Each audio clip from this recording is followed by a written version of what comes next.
Hello, everyone, and welcome back to the Mr. Jobs English podcast. We're so happy to have you here with us today. I'm Mia, coming to you with the energy of someone who drank way too much Canadian coffee this morning. And I'm James, definitely less caffeinated, but ready to go. If you're new here, this podcast helps you learn real English through real professions, real vocabulary, and real conversations that feel like you're sitting right here with us. And today's profession is one I personally find super interesting because it's everywhere. In warehouses, stores, factories, construction sites, and people don't even realize how essential it is. Exactly. Today we're talking about the job of a forklift operator, someone who literally lifts the world one pallet at a time. That's a dramatic but accurate description. And for our listeners learning English, this profession has amazing vocabulary. Safety terms, warehouse words, action verbs, machine parts, all very useful even outside the job. And honestly, forklift operators are the silent heroes of logistics. As an American, I grew up seeing forklifts everywhere in big stores like Costco or Home Depot. Kids stare at them like they're mini transformers. In Canada, too. I remember seeing them clearing the back room of a grocery store I worked at when I was younger. Every time they turned the machine, the beep beep sound made everyone jump. Oh, the famous reverse beeping. That's a perfect example of vocabulary we'll explore. Safety sounds, safety equipment, movement vocabulary, all the good stuff. Let's begin naturally, like we always do, imagining someone working in this profession so we can explore the vocabulary in context. And remember, we always keep the conversation flowing so you learn English in a way that feels natural. So picture this with us.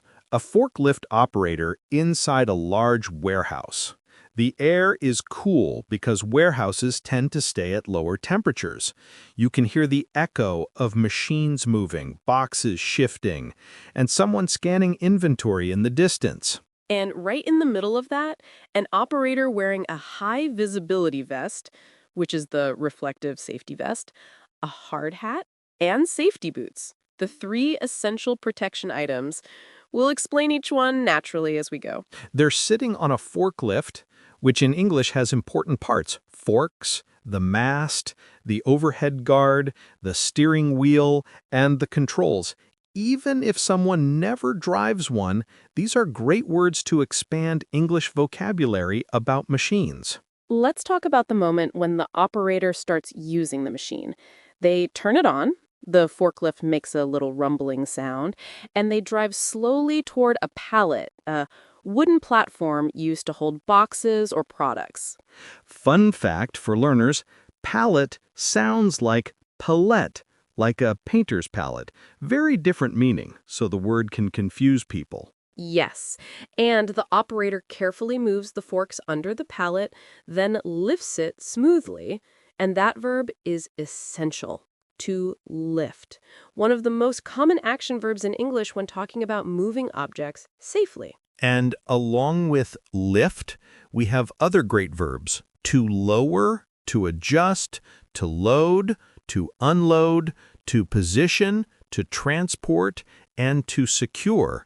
We'll revisit them naturally as the story continues, so listeners absorb them. But now, let's follow the operator as they start moving the pallet to another part of the warehouse. They turn, driving carefully along the aisle. That's an important word too, which means a path between shelves. In American warehouses, aisles can be super tall with shelves reaching high above your head. Forklift operators often lift pallets several meters high. That requires precision, attention, and excellent control of the machine. It's amazing how forklift operators multitask. They drive, check the load, watch for obstacles, listen to sounds around them, and communicate with other workers through hand signals or radio. Speaking of radio, you'll hear phrases like "copy that," "on my way," "clear to move," and "hold position." These are not just job expressions. They're fantastic English for daily communication, too. Absolutely. And since we like making this learning experience practical, let's imagine a small scene with our fictional forklift operator. Nothing dramatic, just a natural moment at work. Perfect. So our operator, let's call him Daniel, is starting his shift. He begins by doing a safety check of the forklift. That's something every forklift operator must do. Checking the tires, the forks, the controls, the brakes. Daniel then climbs into the seat, adjusts the mirrors, and checks that his seatbelt is properly fastened. Yes, forklifts have seatbelts. Listeners are sometimes surprised by that. He drives forward toward a stacked area where several pallets are waiting. A coworker signals him with a quick hand wave to show which load needs to be moved first. The coworker says, "This one goes to loading zone 3." And that gives us another great term, loading zone, the area where goods are prepared for shipping or delivery. Daniel slowly slides the forks under the pallet, lifts it, checks the balance, and begins moving. The warehouse is busy, but he stays focused. There's a moment where someone walks too close and he immediately slows down. And this brings us to another vocabulary expression, right of way. Forklifts usually have the right of way inside warehouses because they carry heavy loads. Daniel finishes transporting the pallet and places it carefully in the zone. Then he lowers the forks and double-checks that the pallet is stable. This mini moment tells a lot about the job. Responsibility, precision, safety, communication, and teamwork. And it allows us to naturally introduce vocabulary without making it feel like a lesson. And I think listeners will appreciate how real this profession is. Forklift operators make modern life possible, from the groceries we buy to the furniture we order online. Exactly. And we're just getting started. We have tons of vocabulary, expressions, and more natural conversation coming up as we continue exploring the daily life of a forklift operator. Plus a great little story later that will make everything stick even more. And as always, everything is taught in English that beginners and intermediate learners can understand with confidence. Stay with us. We're going deeper into the world of forklift operation, and there's a lot of great English coming your way. You know, the more we talk about forklift operators, the more I realize how many English expressions are connected to movement, direction, and coordination. It's like the warehouse becomes its own language classroom. Every sound, every instruction, every action teaches something. Yeah, and what I love about this profession is how physical and mental it is at the same time. People think it's just driving, but it's nothing like driving a car. A forklift has a completely different center of gravity, different turning angles, and you basically steer with the rear wheels, not the front. That's a great point. Many learners don't realize that in English, when forklift operators talk about rear steering, it simply means steering with the back wheels. And it totally changes how you move. That's why operators need so much practice before working alone. Exactly. And since we're getting deeper into the real-life context, let's imagine Daniel, our fictional forklift operator, later that same day. He's already warmed up from the morning, and now the warehouse is even busier.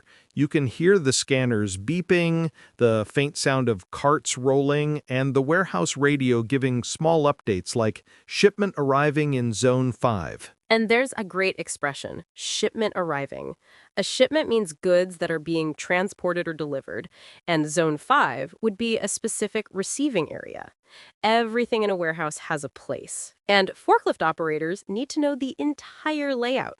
Daniel gets another radio call. Daniel, we need support for a heavy load on the west aisle. When they say heavy load, it means a pallet or container with a lot of weight. Sometimes forklifts have load limits, and the operator has to check if their machine can handle it. And that word limit is helpful too because it's used in many daily situations. You have weight limits, time limits, speed limits. So learning it in a warehouse context helps English learners in life in general. So Daniel heads to the west aisle, and this aisle is narrow, meaning there's less space to turn. Narrow aisles require slow movement, precise steering, and constant awareness of obstacles. And Daniel sees a tall pallet stacked with boxes of metal parts. Each box is sealed and labeled. Labeling is essential in warehouses. In English, to label means to put a tag or sticker with information. And forklift operators read labels constantly. Product codes, destinations, weight, warnings. Daniel checks the pallet label and sees fragile, handle with care. Even though it's metal, the boxes contain delicate internal parts.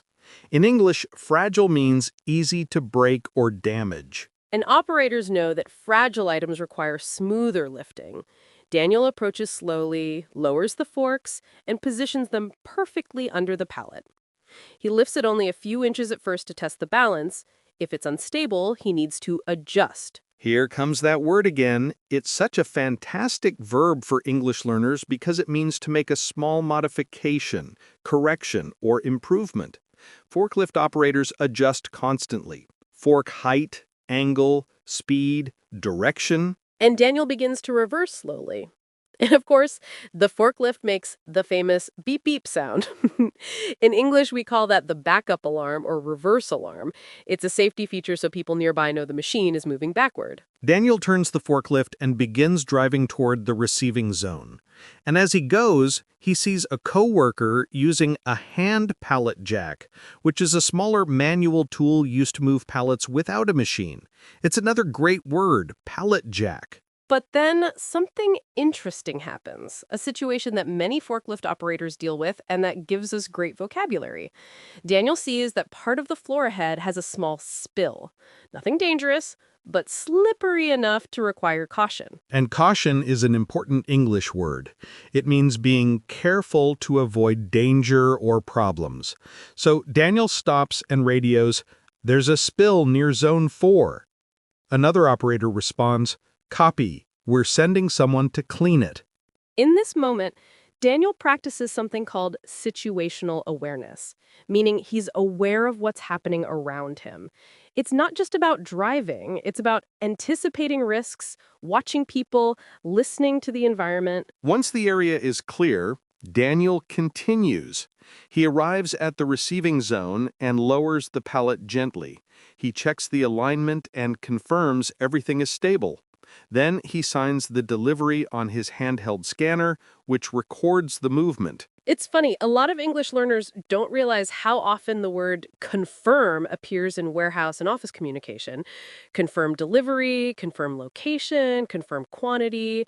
It's a simple word with very professional uses. So Daniel heads back for the next task, but on his way, he sees a new employee struggling a bit with organizing some pallets. So he stops and gives advice. This gives us another excellent natural moment of English learning. The new employee asks, "What's the best way to position the forks for a double pallet?" And Daniel explains that when lifting two pallets at once, which only some forklifts can do, you need to keep the forks perfectly level and centered. Notice how phrases like best way, position the forks, keep them level, and stay centered appear in real warehouse communication. They're simple but powerful English expressions. And Daniel shares a personal tip. Always check the height of the load before moving. If you lift too high, the center of gravity changes. And that word gravity appears even though we're not in science class. But it makes perfect sense here because forklifts can tip over if the weight is not balanced. And here comes something every forklift operator must know: the concept of forklift stability. Basically, forklifts have a stability triangle, meaning the weight must stay balanced inside an invisible triangle. We won't get too technical, but English learners will hear words like stability, balance, center, safety. A few minutes later, Daniel receives a message that a delivery truck has arrived at the loading dock. In English, a loading dock is a raised platform where trucks park so goods can be loaded or unloaded at the same level. Daniel heads there and sees the truck driver waiting. The driver greets him with, "Hey man, I've got 3 pallets for you, 2 heavy ones and 1 mixed load." And we get more vocabulary. Mixed load means different items combined on the same pallet. And sometimes mixed loads are not balanced, so operators must be extra careful. Daniel lifts the first pallet and places it inside the warehouse. Then he grabs the second heavy one. He checks the weight distribution to avoid tipping. Then comes the mixed load. This one has boxes of snacks, cleaning products, and office supplies all stacked together. Daniel moves slowly to avoid shaking anything. And after finishing with the truck, he signs the receiver's form and heads to the back area of the warehouse, where taller shelves are located. These shelves are called racks, and forklifts often lift pallets high above the operator's head. Here we get the verb stacking, placing items on top of each other in an organized way. Daniel stacks 2 pallets on the third level of the rack and checks that everything is stable. And now, let's bring in a short, natural mini-story that blends into this moment. Daniel receives a call from his supervisor asking him to help in another zone because they're getting ready for an urgent shipment tonight. Urgent shipments add pressure because everything has to be done fast, but still safely. Daniel drives over and sees the team needs help reorganizing some misplaced pallets. Someone put a pallet of frozen food in the wrong section, and now it needs to be moved before it loses temperature. The energy in the warehouse changes. People move with focus, but also with teamwork. Daniel coordinates with a coworker who guides him with hand signals. In English, these signals are called spotting, when someone helps you navigate tight spaces. Daniel lifts the frozen food pallet, moves carefully between the racks, and places it in the correct cold storage area. Everyone around thanks him, and the team keeps the work flowing. It's a great moment to highlight how forklift operators collaborate constantly. Warehouse work is not individual, it's dynamic teamwork. Operators help each other, communicate clearly, and make sure everything moves smoothly. And English learners can pick up on great expressions like move smoothly, tight space, lift carefully, team support, urgent shipment, misplaced pallet. These phrases show up in real workplace English. Before Daniel ends his shift, he performs a final safety check. He lowers the forks, turns off the engine, unbuckles the seatbelt, and writes notes in the daily machine log, checking for any issues that maintenance needs to see. And that's a perfect example of written workplace English, since operators often write short notes like tire pressure low or fork height uneven. Simple, but essential. Daniel finishes his day tired, but proud. And honestly, forklift operators deserve that feeling because the whole warehouse depends on them. And now that we've spent so much time walking through Daniel's day, we've naturally introduced vocabulary, expressions, and real situations without sounding like a traditional class. And that's exactly what we want. English through real-life jobs, real conversations, and real people like Daniel. You know, after following Daniel through an entire workday, something that really stands out is how forklift operators use English constantly without even realizing it. All those instructions, safety terms, mechanical words, and teamwork expressions, it's like a live English environment every single minute. Absolutely. And what I love is that even if a learner has never been inside a warehouse, the vocabulary stays useful.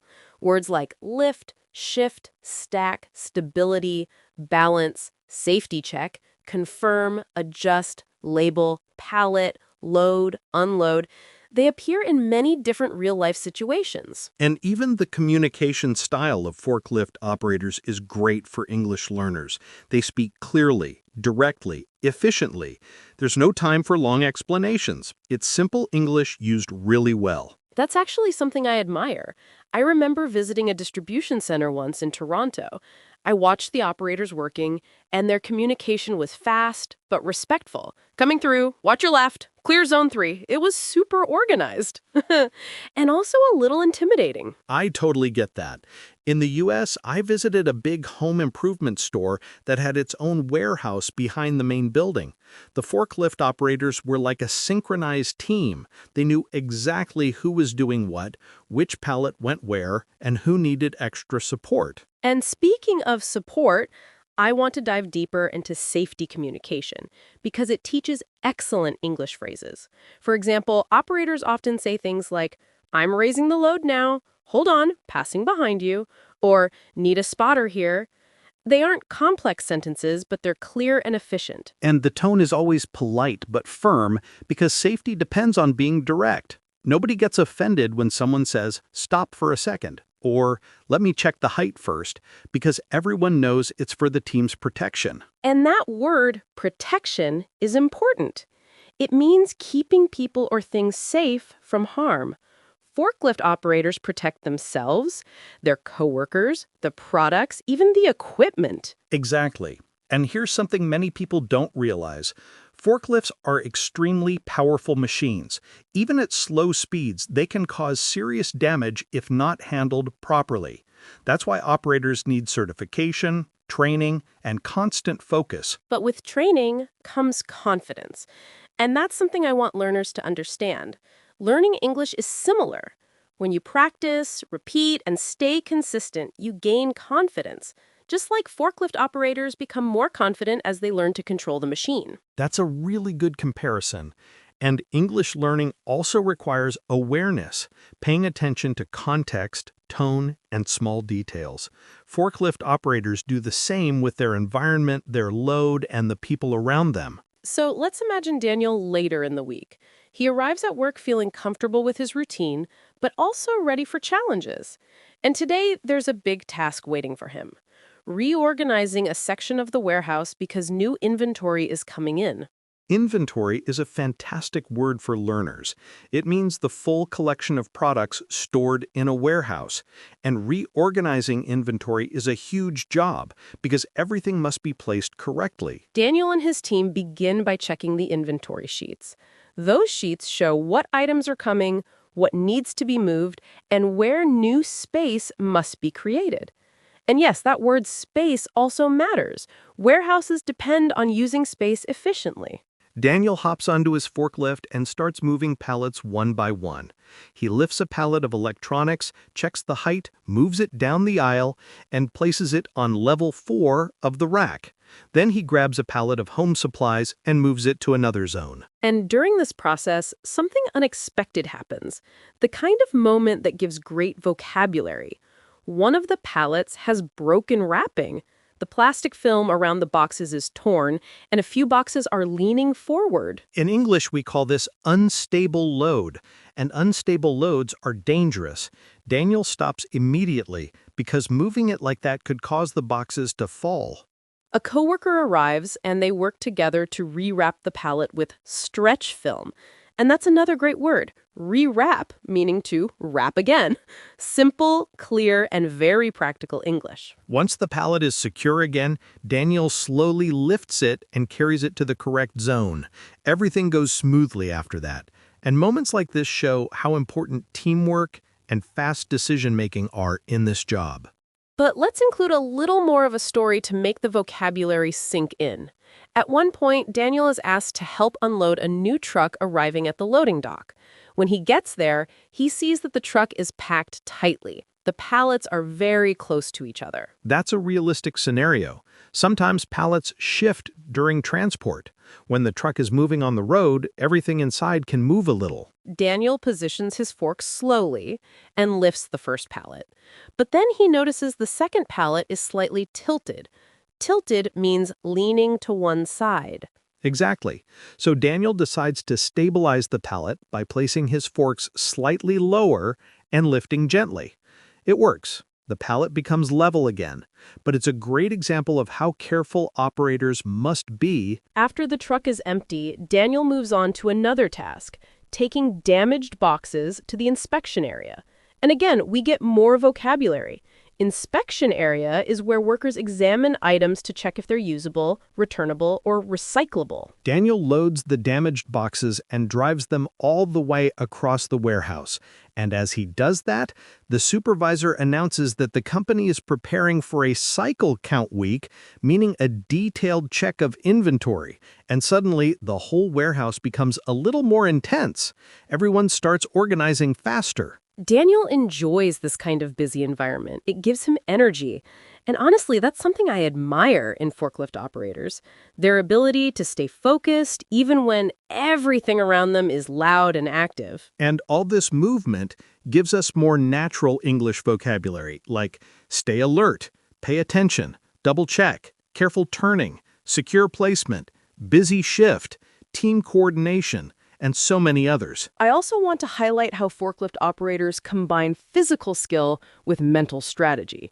They don't just move things, they plan routes, avoid obstacles, judge height and distance, and think ahead. Absolutely. There's a lot of intelligence behind the job, and it's a perfect example of how hands-on professions still require strong communication skills and language skills. Before Daniel finishes his week, he gets one last assignment: setting up the outbound area for a large outgoing shipment. And outbound is another important term. It refers to products leaving the warehouse. Daniel arranges the pallets in a perfect row. They must be in the correct order because the shipping truck will load them in sequence. If something is out of order, the whole delivery can get delayed. After placing the final pallet in position, Daniel turns off his forklift, completes his end-of-shift paperwork, and feels satisfied. He had a productive week, solved problems, worked safely, communicated clearly, and helped the entire team. And our listeners, through his week, learned not only vocabulary, but also how English actually feels in a real work environment.